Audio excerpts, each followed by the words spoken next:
गाणगापूर।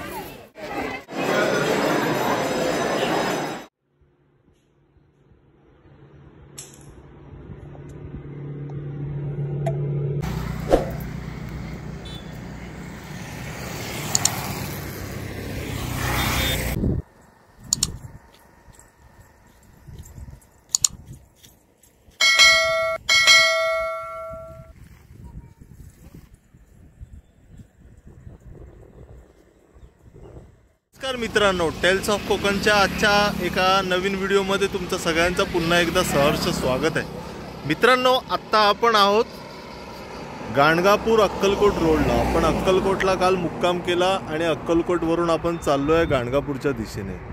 तर हा अक्कलकोट गाणगापूरचा हायवे आहे। त्या हायवेवरून मी बोलतोय तुमच्याशी लाईव्ह। हे असं माझ्या मागे बघू शकताय तुम्ही।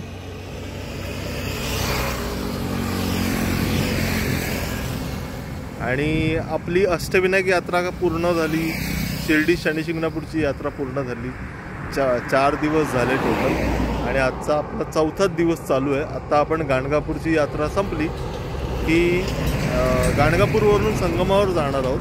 संगमावरून परत गाणगापूरला येऊन पाया पडून दर्शन घेऊन आपण अक्कलकोटला येऊन मुक्काम करणार आहोत। तर तुम्ही चॅनलच्या बरोबर राहा। आजच्या दिवसामध्ये काय काय घडामोडी होतात त्या तुम्हाला सगळ्या बघायला मिळतील आणि खूप धमाल येते आणि रस्ते पण खूप छान आहेत। तुम्हाला मी दाखवले ह्या व्हिडिओमध्ये सगळे क्लिप दाखवीन रस्ते कसे आहेत काय। पण खूप वर्षानंतर येतोय ना, तर एक वेगळीच फील, एक वेगळीच एनर्जी आहे। तर व्हिडिओ बघत राहा, शेवटपर्यंत बघा, तुम्हाला नक्की आवडेल। आणि काल मी इंट्रो काढतो आणि शेवट काय करत नाही व्हिडिओचा। तर काल रात्री माझा गोप्रोची बॅटरी पण डाऊन झाली, त्याच्यामुळे रात्रीचे हायवेचे फुटेज घेता आले नाही। कारण रात्री आमचा खूप मोठा प्रवास झाला ॲक्च्युली। आम्ही शेवटचा गणपती गेला सिद्धटेक संध्याकाळी 6:30 वाजता आणि तिकडनं आम्हाला अक्कलकोटला पोचायला रात्रीचे 12 वाजले। तब्बल एक 4 तासाचा प्रवास होता, 250 किलोमीटर समथिंग। आणि मध्ये आम्ही जेवायला थांबलो ते निसर्ग हॉटेलमध्ये। ते सगळे तुम्हाला त्या मागच्या व्हिडिओमध्ये बघायला मिळालेच असतील। आता आजचा हा खास एपिसोड तुमच्यासाठी गाणगापूर दर्शन। तर नक्की बघा, तुम्हाला नक्की आवडेल, शेवटपर्यंत बघा। आणि जर आवडला तर व्हिडिओला लाईक करा, कमेंट करा, शेअर करा आणि सबस्क्राईब करायला विसरू नका। श्री स्वामी समर्थ।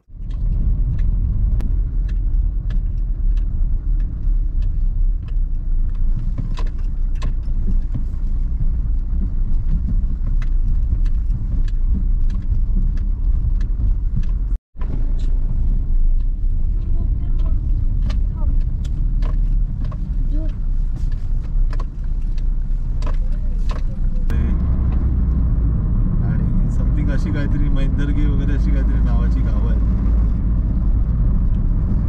तर काल रात्री आपण अक्कलकोटला पोचलो आणि तिथे मुक्काम केला आणि आज सकाळीच उठून आपण आता गाणगापूरच्या दिशेने जातो।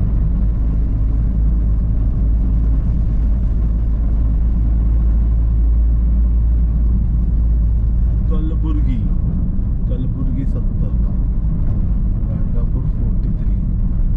इथे महाराष्ट्राची आपली बॉर्डर संपते आणि कर्नाटकची हद्द सुरू होते।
कर्नाटकातलं एक छोटीशी बाजारपेठ, अफजलपूर समथिंग नाव होतं त्याचं.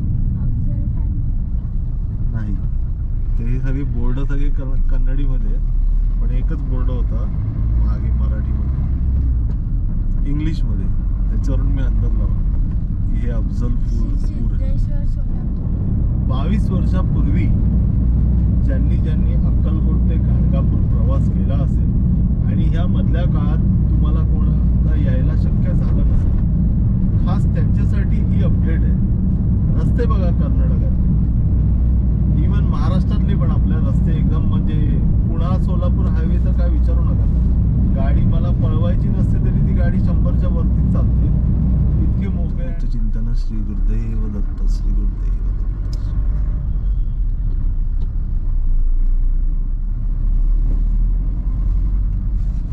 फायनली आपण गाणगापूरला पोहोचलेलो आहोत.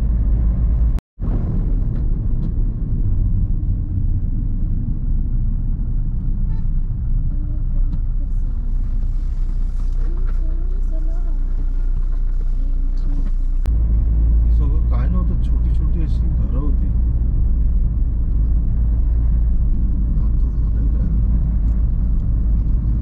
जबरदस्त झालंय.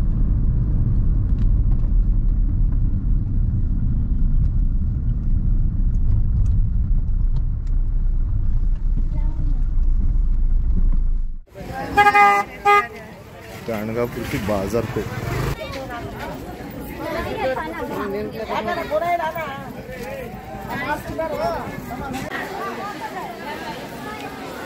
गाणगापूर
ನೋಡು ಮರೆ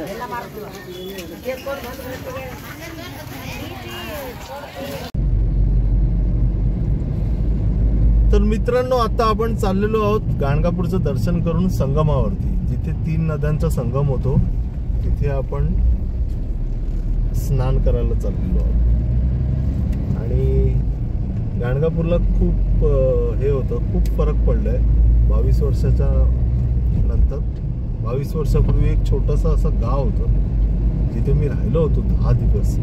सप्ताह होता दत्तगुरूंचा आणि पोथी वाचन केलं मला आठवतं. आणि तिकडनं आम्ही ऑलमोस्ट रोजच संगमावरती जायचो आंघोळीला. आणि हा संगमावर जाणारा रस्ता पण तसाच एकदम हॉरिबल होता. आता तो पण छान बनवला. पण पर्यटक भरपूर आहेत, म्हणजे 3ही राज्य, कर्नाटक, आंध्र प्रदेश, तेलंगणा आणि महाराष्ट्र, 4 राज्यातून आलेले पर्यटक भरपूर आहेत. भरपूर गर्दी आहे मंदिरामध्ये दर्शनासाठी. तर आम्ही मुख्य दर्शन घेतलं पादुकांचं आणि निघालो. आता बघूया संगमावरती काय फरक पडलाय ते. आता लवकरच भेटू आपण संगमावर पोहोचल्यावर.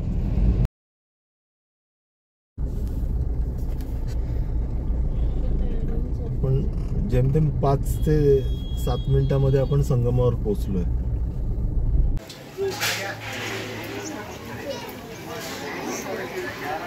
लेके जाओ भैया, नदी में छोड़ना पड़ता है.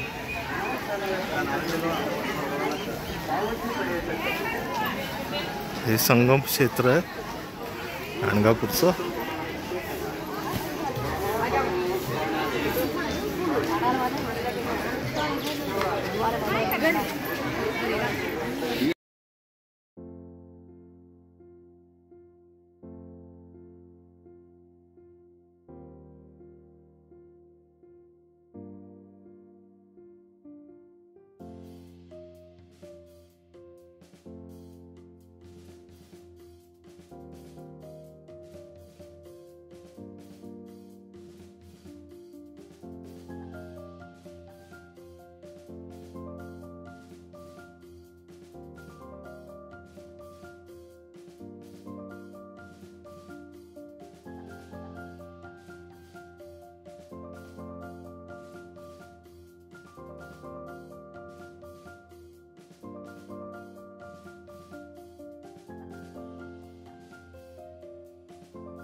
तर मित्रांनो, आता आपण अक्कलकोटला परत पोहोचलेलो आहोत. आत्तापर्यंत तुम्ही गाणगापूर, अक्कलकोट ते गाणगापूर आणि गाणगापूर ते अक्कलकोटचा प्रवास आणि गाणगापूरचं देवस्थान, मंदिर, संगम देवस्थान, संगम नदीमध्ये आपण गेलो, ते सगळं बघितलं. आणि आता आपण अक्कलकोटच्या मठामध्ये जाऊन प्रसाद घेणार आहोत, स्वामींचं दर्शन घेणार आहोत. आणि मग तिकडनं आज रात्री हॉल्ट करून उद्या आपण परत मुंबईच्या दिशेने प्रवास